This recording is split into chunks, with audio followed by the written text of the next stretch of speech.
Assalamualaikum warahmatullahi wabarakatuh. Halo semua, kembali lagi di channel Raider Manhwa. Kali ini Mimin akan melanjutkan sebuah komik yang berjudul Sang Iblis Penguasa Mutlak. Dan apabila kalian masih bingung dengan alur ceritanya, kalian bisa cek deskripsi atau langsung saja menuju playlist yang ada di halaman channel ini untuk memulainya dari part 1. Tanpa basa-basi lebih jauh, mari kita masuk di part 2-3. Cerita dimulai setelah menggunakan kekuatannya untuk membunuh Jiang. Daishan berkata, "Aku tahu kalau kau memanglah seorang anak yang sangat ceroboh. Akan tetapi aku sama sekali tidak pernah menyangka kalau kau akan menipu ayahmu sendiri hanya untuk ambisi egoismu itu.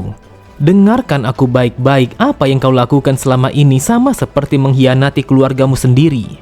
Terlihat secara perlahan kesadarannya mulai menghilang dan membuatnya tidak sanggup untuk berdiri lagi. Daishan kembali berkata, "Apa yang kau perbuat telah memaksaku untuk membunuh putraku dengan menggunakan tanganku sendiri." Memang benar adanya, seketika itu juga Jiang pun langsung tersungkur ke atas tanah dalam keadaan tidak bernyawa. Daishan berkata, "Aku yakin kalau bajingan ini telah menyembunyikan mutiara itu pada suatu tempat. Jadi aku akan mencarinya sebelum ada orang lain yang menemukannya lebih dulu. Aku berpikir sepertinya dia telah merencanakan sesuatu yang lainnya sehingga dia kembali ke tempat ini dan mengatakan sesuatu yang seperti itu. Namun saat ini aku sama sekali tidak peduli karena aku tidak menganggap bajingan ini sebagai anakku lagi." Pada sisi yang lain terlihat Inwa hanya terdiam. Ia tidak menyangka kalau ayahnya telah berbuat sampai sejauh itu kepada anaknya sendiri. Setelah kematian Jiang, Daishan pun mengajak Inwa untuk masuk ke dalam gubuk itu karena ada seseorang yang sudah menunggu mereka berdua. Akan tetapi tanpa mereka sadari, terlihat Jeok dan juga Muyong hanya bersikap santai setelah melihat kematian Jiang yang dibunuh oleh ayahnya sendiri. Kemudian Jeok pun bertanya kepada Muyong apakah dia telah melaporkan tempat persembunyian ini kepada Aliansi Langit Utara. Muyong pun mengatakan kalau dia telah mengirimkan sebuah surat tanpa nama tentang lokasi tempat persembunyian ini kepada mereka.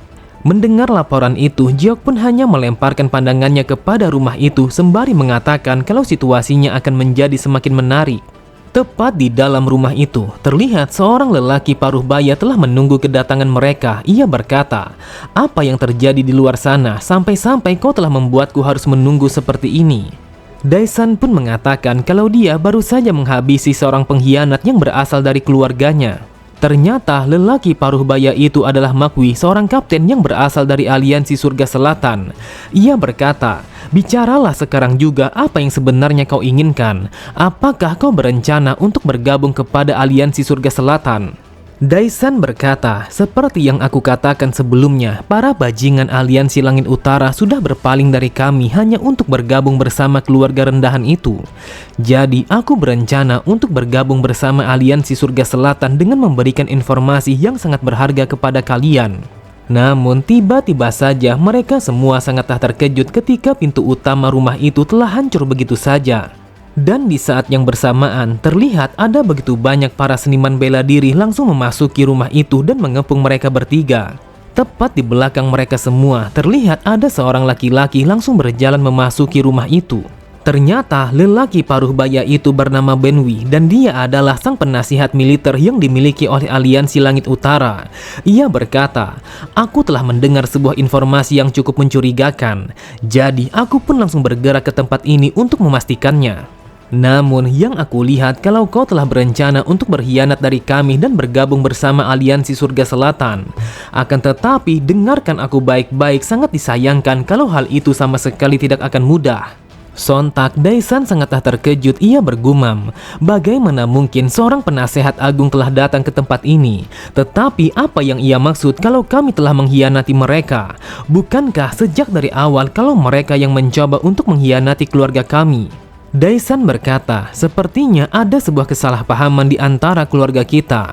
Aku berpikir kalau Aliansi Langit Utara dan juga keluarga Pedang Kebenaran telah berkumpul untuk membentuk sebuah aliansi sehingga kalian langsung berpaling dari kami." Akan tetapi Daishan langsung terdiam ketika Banwi yang memotong perkataannya. Ia berkata, "Dasar bodoh, omong kosong macam apa yang tiba-tiba saja kau katakan ini?" Mendengar itu, Daesan bergumam, "Jika aku melihat reaksinya yang begitu marah kepadaku, maka itu artinya kalau ini bukanlah sebuah tindakan yang dilakukan oleh aliansi Langit Utara." Seketika itu juga matanya terbelalak ketika menyadari kalau mereka telah dipermainkan oleh seseorang yang telah disebutkan oleh Jang. Di saat itu, Jang mengatakan bahwa kemungkinan yang membunuh para asasin yang mereka kirim kepada keluarga pedang kebenaran dan juga menghilangnya Kwon Yuki adalah karena perbuatan yang dilakukan oleh Jeok. Namun, ketika Daesan sedang terpaku dengan situasi yang terjadi, tiba-tiba saja tanpa ia sadari sebuah bilah pedang telah menusuk batang lehernya. Sontak, Makwi dan juga Inwa sangatlah terkejut. Mereka berdua sama sekali tidak menyangka kalau para pasukan aliansi Langit Utara sama sekali tidak mau mendengarkan penjelasan yang diberikan oleh Daesan. Bahkan secara perlahan orang itu langsung menekan bilah pedangnya sampai ke pangkalnya sehingga membuat Daesan sama sekali tidak bisa berbuat apa-apa. Sambil menahan rasa sakitnya, Daesan pun mencoba untuk melemparkan pandangannya ke arah belakang untuk mencari tahu siapa sebenarnya seseorang yang menusuknya dari arah belakang. Kemudian tanpa pikir panjang sedikit pun orang itu langsung memenggal kepala Daesan sehingga darah segarnya telah berserakan di mana-mana.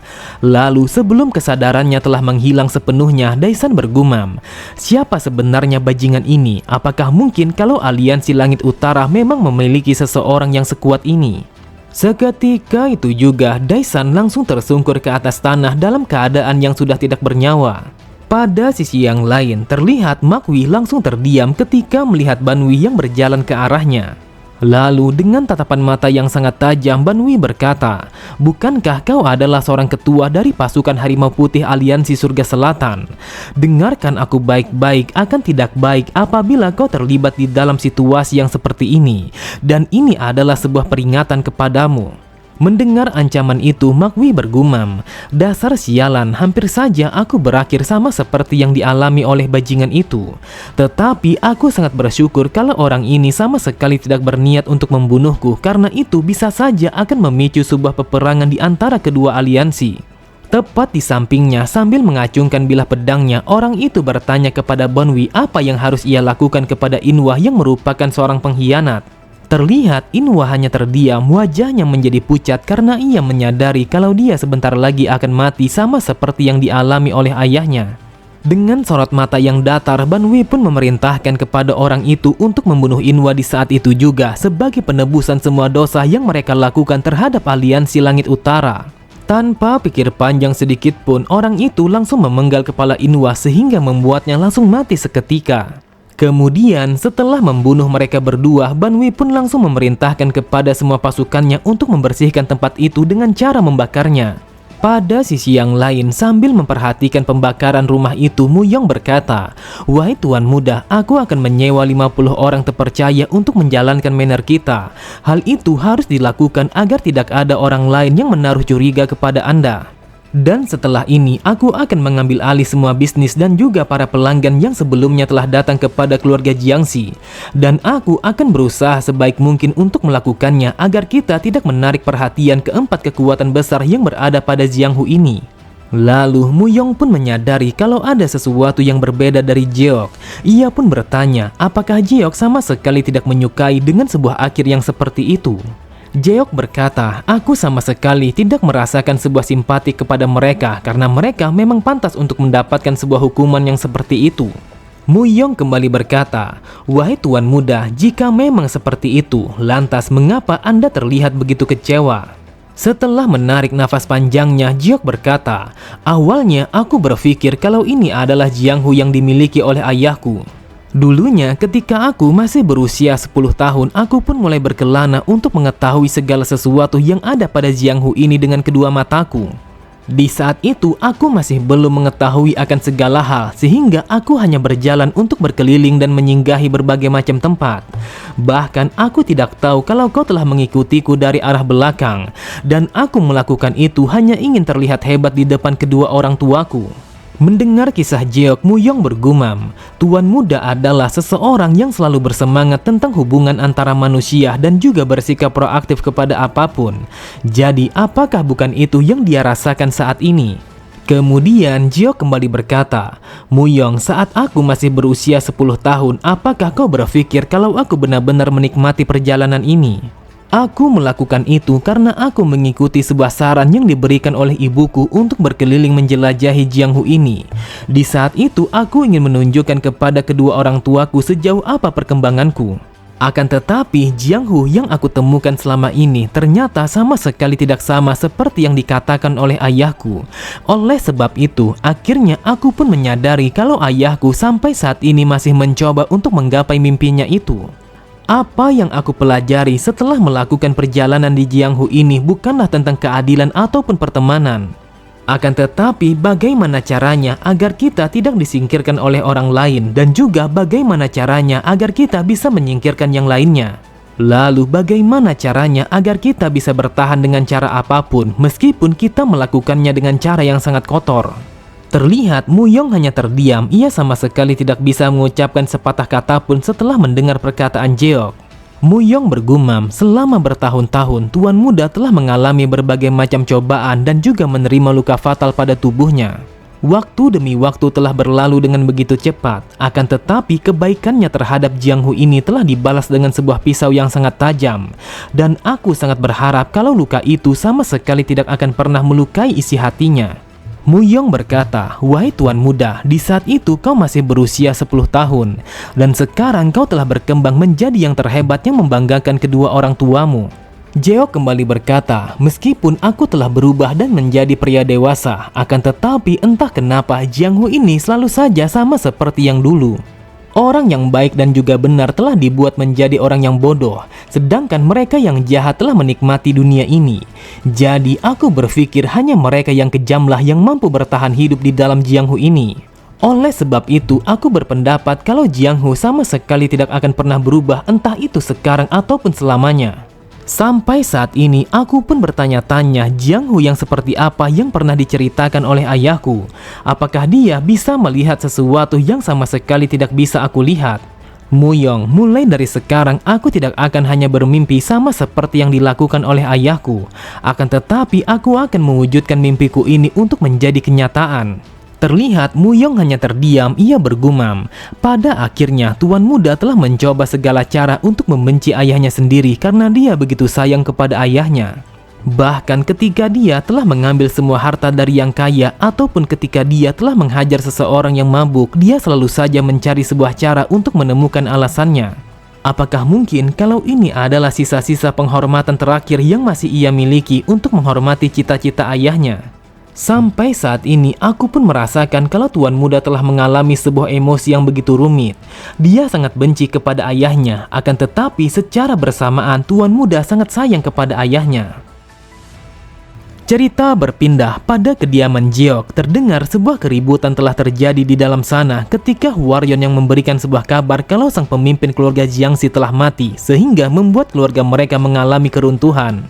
Sontak, Li Chu sangatlah terkejut. Ia bertanya-tanya apa yang terjadi kepada mereka, sampai-sampai hanya dalam satu malam mereka semua langsung hancur begitu saja. Hwaryeon berkata, "Aku telah mendapatkan sebuah kabar kalau Daesan telah dihukum karena dia telah mengkhianati aliansi Langit Utara dan berusaha untuk membelot kepada aliansi Surga Selatan." Kemudian Li Chu berkata, "Mungkin itu adalah sebuah kabar yang sangat mengejutkan, tetapi aku sama sekali tidak menyangka kalau Jeok memiliki sebuah kemampuan seni bela diri yang sehebat itu. Jadi jika dia tidak datang untuk menyelamatkan kita semua, maka bisa dipastikan kalau kita sudah mati. Selain itu juga, aku tidak menduga kalau dia telah membangun sebuah manor yang semegah ini. Jujur saja, entah kenapa aku begitu penasaran siapa sebenarnya Tuan Muda dan dari mana asal-usulnya." Kemudian ia pun bertanya kepada istrinya di mana Charyeon berada. Sambil tersenyum istrinya mengatakan kalau Charyeon telah pergi untuk memberikan rasa semangat kepada Jeok yang telah mengikuti turnamen Heavenly Dragon. Dikisahkan kalau turnamen Heavenly Dragon adalah sebuah kompetisi seni bela diri di mana para warrior telah mempertaruhkan kebanggaan, kehormatan dan bahkan nyawa mereka di dalam turnamen ini untuk mendapatkan sebuah gelar yang disebut sebagai seniman bela diri terkuat di dunia. Pada sisi yang lain, terlihat Charyeon telah berteriak dengan sangat keras untuk memberikan rasa semangat kepada Jeok di dalam pertandingan itu. Mendengar sebuah suara yang sangat familiar di telinganya, Jeok pun langsung memalingkan pandangannya ke arah belakang. Seketika itu juga Jeok pun langsung tersenyum setelah menyadari kalau orang yang memberikan rasa semangat itu adalah Charyeon. Melihat senyuman Jeok, Charyeon pun hanya bisa menghela nafas panjangnya. Ia bergumam, "Aku rasa kalau dia tidak perlu untuk diberikan rasa semangat karena dia sudah pasti akan bisa melewati putaran pertama ini dengan begitu mudah." Tepat di hadapan Jeok terlihat seseorang bertubuh besar yang bernama Lee Hyuk, dan dia adalah seorang master bela diri teknik tinjuan yang namanya sangat dikenal pada wilayah Guangdong, yaitu Sang Iblis Tinju Angin. Terdengar semua orang yang ada di sana langsung berbisik satu sama lain ketika mengetahui kalau orang yang melawan Sang Iblis Tinju Angin adalah Jeok, seseorang yang berusia 20 tahun yang bahkan baru pertama kali mengikuti turnamen itu. Mereka bertanya-tanya apa yang dipikirkan oleh Jeok sampai-sampai ia pun dengan sukarela menyia-nyiakan masa mudanya hanya untuk menjadi cacat. Namun, meskipun Jeok telah diremehkan oleh kebanyakan orang, akan tetapi dari tatapan kedua matanya, ia sama sekali tidak pernah merasa takut untuk menghadapi semua lawan yang akan ia hadapi di dalam turnamen itu. Oke semua, cukup sampai di sini dulu pembahasan alur cerita kita. Sampai jumpa di video selanjutnya. Wassalamualaikum warahmatullahi wabarakatuh.